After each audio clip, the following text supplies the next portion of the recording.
को मैंडेट सबसे बड़ा मिला हो। तो इस वक्त फ़िलहाल हमारी नज़र में और ये हकीकत भी है कि हर जो नेशनल असम्बली है और KPK असम्बली है और पंजाब असम्बली है, वहाँ जो मेजॉरिटी है, सबसे बड़ी जो जमात है वो PTI है। इसी तरह हमारा हक है कि हम पहले बने। जहाँ तक कौम ने करना था अपना काम कर दिया, कौम ने अपना वोटिंग कर दी। अब हमारा काम है कि उस वोट की हिफाजत करें। हमारे पास इंफॉर्मेशन है, फॉर्म 45 हैं, तकरीबन हमारे पास अगर आप कैलकुलेट करें तो 154 सीट्स जो हैं वो PTI के इंडिपेंडेंट, जो सो कॉल्ड इंडिपेंडेंट हैं, हम उनको PTI के कैंडिडेट कहते हैं, वो उनकी सीटें जो हैं वो जीते हुए हैं बहुत बड़ी बड़ी मार्जिन से। और चूँकि बहुत सारे ऐसे हैं जिनकी आखिरी वक्त पे रात के अंधेरे में उनके जो मैंडेट है वो छीना गया और उनके वोट्स तब्दील किए गए, तो हमने स्ट्रेटजी बना ली है। अदालतों से हम रुजू करेंगे और हमारे पास जो फॉर्म 45 हैं उनके बेसिस पे ये जो फॉर्म 47 के रिज़ल्ट्स हैं वो रिवर्स होंगे। उसके ऊपर हमारी पूरी लीगल टीम्स जगह जगह काम कर रही हैं और कैंडिडेट्स के साथ हम राब्ते में हैं। जहाँ तक इंडिपेंडेंट कैंडिडेट्स जो डिक्लेयर हो गए हुए हैं वो सारे PTI के साथ हैं। बातें हो रही हैं, कोशिश की जा रही है अफवाहें फैलाने की, लेकिन असल दुरुस्त बात यह है कि वो सारे PTI के साथ हैं और PTI के साथ ही रहेंगे। आज इमरान खान साहब से उन्होंने बुलाया था मुझे और उनसे मिलने आया। अदालत से मैंने इजाज़त ली हुई थी उनसे मिलने के लिए, अंदर तक जाने दिया, लेकिन आखिरी मिनट पे कोई मेरा ख्याल है पैगाम आया होगा ऊपर से कि आपने नहीं मिलने देना खान साहब से, और वो वहाँ से फिर उन्होंने मुझे बताया कि मैं अब नहीं मिल सकता। तो इसलिए मैं वहाँ से वापस आ गया हूँ मिले बगैर। लेकिन उनका जो अंदर से पैगाम है वो मुबारकबाद का है कौम से, और उन्होंने ये भी कहा है कि जो कौम का मैंडेट है वो किसी हाल में वो छीनने नहीं देंगे। उसके लिए स्ट्रेटजीज़ जो हैं, उसके लिए जो हमने करना है, वो हमारी एक मीटिंग भी हुई है लीडरशिप की आज दोपहर को। उसमें फ़ैसला हो गया है कि क्या करना है, जिसका जल्द हम ऐलान भी कर देंगे। जबर साहब, ये बताइएगा कि ज़ाहिर है इंतखाबी नताइज जो आए हैं इस पर आपके बहुत सारे उम्मीदवारों को तहफ़्फ़ुज़ात हैं और वो एक प्रोसेस ज़ाहिर है इलेक्शन ट्रिब्यूनल्स में जाएगा, वो मामला उसमें वक्त भी लग सकता है। लेकिन अब चूँकि हुकूमत साजी का अमल जो है वो शुरू हो गया है, तो आप हुकूमत साजी में हिस्सा लेंगे या अपने तौर पर आपकी क्या स्ट्रेटजी है? जी देखिए, सबसे पहले तो ये बताऊं आपको कि जो फॉर्म जो इलेक्शन का कानून है वो बड़ा वाज़ेह है। फॉर्म 45 होता है जिसमें आपने हर पोलिंग स्टेशन से आपका पता होता है कि आपको हर कैंडिडेट को, हर जो कंटेस्टेंट है उसको कितने कितने वोट मिले हैं। उसके बाद फॉर्म 45 को इकट्ठे करके आप बनाते हैं कि कौन जीता कौन हारा। तो चूंकि हमारे सारे कैंडिडेट्स के पास फॉर्म 45 हैं और ओरिजिनल फॉर्म 45 हैं, इसलिए हमें नहीं लगता कि ये कानूनी जंग जो है ये ज़्यादा देर लगाएगी। ये इंशाल्लाह काफ़ी जल्द उसके फ़ैसले आ जाएंगे।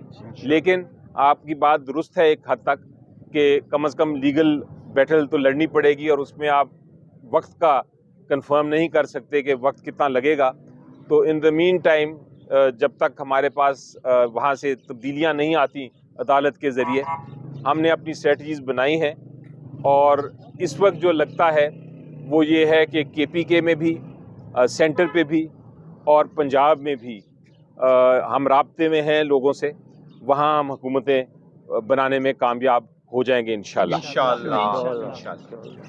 कल मियां नवाज शरीफ ने एक तकरीर की, उसमें उन्होंने कहा कि पीपल्स पार्टी और दीगर जमातों के साथ हम मिलकर हुकूमत बनाएंगे। आप क्या कहेंगे इस पर? देखें, जहाँ तक जो हक है, सबसे पहले जमहूरियत में पार्लियामेंट्री डेमोक्रेसी है हमारी, जो हक है जिस पार्टी का सबसे पहले हुकूमत बनाने का, और आइन भी ये कहता है, वो हक होता है जो सबसे बड़ी पार्टी हो, जिसको मैंडेट सबसे बड़ा मिला हो।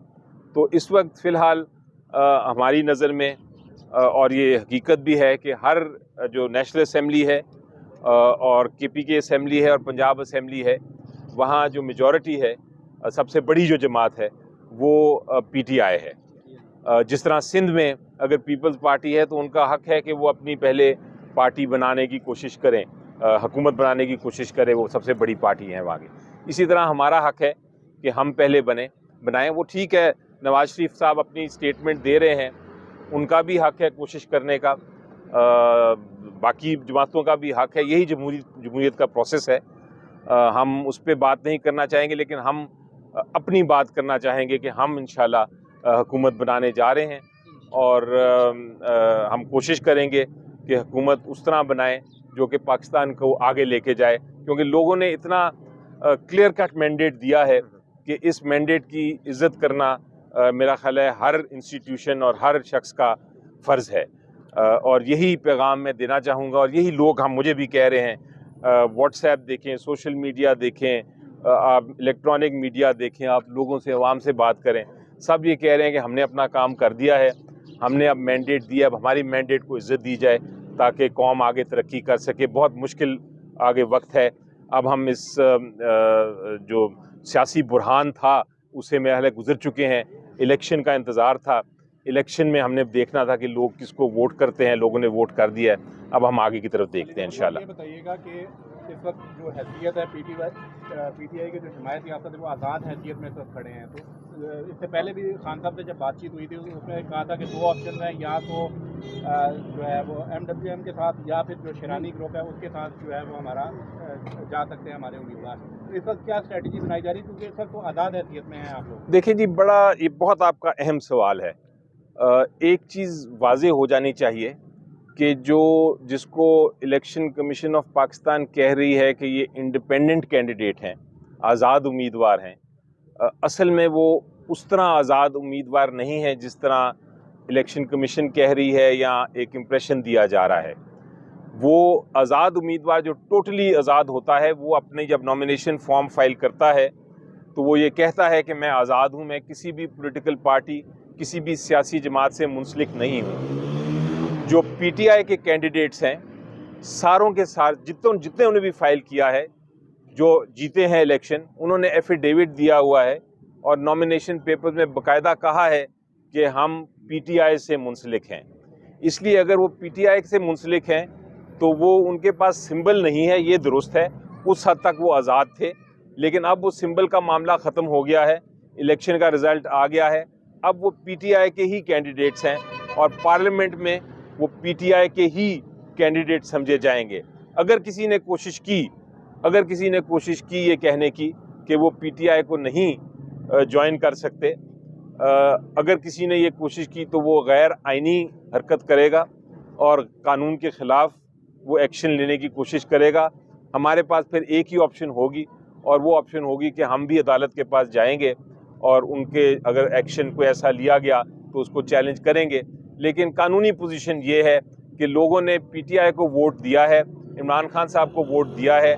जो कैंडिडेट इलेक्ट हुआ है PTI के प्लेटफॉर्म पे, वो PTI का कैंडिडेट है।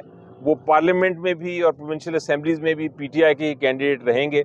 और अगर हमें ज़रूरत पड़ी किसी और पॉलिटिकल पार्टी से बात करने की, चाहे वो छोटी जमात हो चाहे ना हो, अगर उसकी ज़रूरत पड़ी तो हम करेंगे। आपको याद है जब सिंबल केस का लाइव कवरेज हो रही थी, तो आपको याद है कि ये एक सवाल उठा था, तो अदालत ने ऑब्जर्वेशन दी थी उस वक्त सुप्रीम कोर्ट ने, और ये कहा था कि जनाब हमारे मुताबिक तो ये सिंबल लेने का ये मतलब नहीं है कि आप पार्लियामेंट में अपने कैंडिडेट्स नहीं फील्ड कर सकते।